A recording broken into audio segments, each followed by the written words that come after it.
मैं आपको किस्सा बताने जा रहा हूँ, वो इससे जरा हटके है। तो दोस्तों, एक रात मैं अपने गांव से मेरे मित्र अवधेश के साथ अंधेरी रात में खेत के रास्ते बस स्टैंड की तरफ जा रहा था। तो मेरे मित्र ने कहा, दोस्त थोड़ा जल्दी चलो, इस खेत से अगले 2 खेतों तक थोड़ी समस्या है। तो मैंने पूछा क्या बात है, तो उसने बार बार बात को टाल दिया, लेकिन मेरे ज्यादा दबाव डालने पर उसने पूरा किस्सा सुनाया। बहुत साल पहले अपने गांव से रात को इन्हीं खेतों से एक आदमी गुजर रहा था। रास्ते में वो पेशाब करने के लिए एक पेड़ के नीचे रुक गया। उसके बाद वो जैसे थोड़ा चला, उसे किसी बच्चे के रोने की आवाज आई। तो उसने सोचा रात को पहरा देने वाले का बच्चा होगा, लेकिन तभी याद आया कि ये खेत तो रामेसर काका है, जो 3 साल पहले यहाँ फांसी लगाकर मर गया।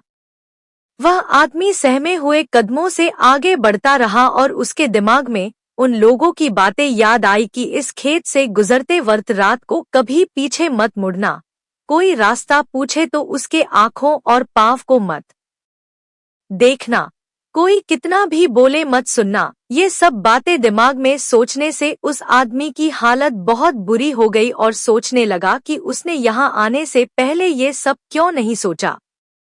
वो जैसे जैसे आगे बढ़ता वैसे वैसे बच्चे की आवाज और तेज होती जाती और ऐसा लग रहा था जैसे वो उसके साथ ही चल रहा हो। तभी अचानक उसने देखा कि एक पेड़ से बंधे झूले में बच्चा लेटा रो रहा था। तो डरते हुए उसने आवाज लगाई कि ये किसका बच्चा है, लेकिन कोई प्रतिक्रिया नहीं आई। तो डर के मारे आगे बढ़ गया, लेकिन बच्चे की किलकारी सुनकर उससे रहा नहीं गया और उसने पीछे मुड़कर देख लिया। तो उसने देखा वो बच्चा झूले में उसके पीछे पड़ा था।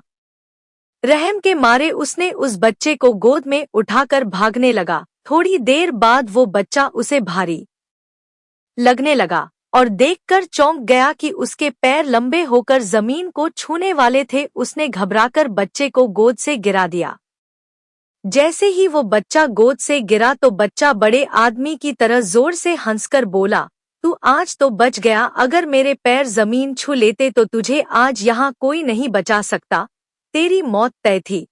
ये कहते ही वो बच्चा गायब हो गया। वो इंसान गिरते पड़ते घर तक पहुंचा और घर पहुंचते ही बेहोश हो गया। जब उसे होश आया तो उसने गांव वालों को ये सारी कहानी बताई।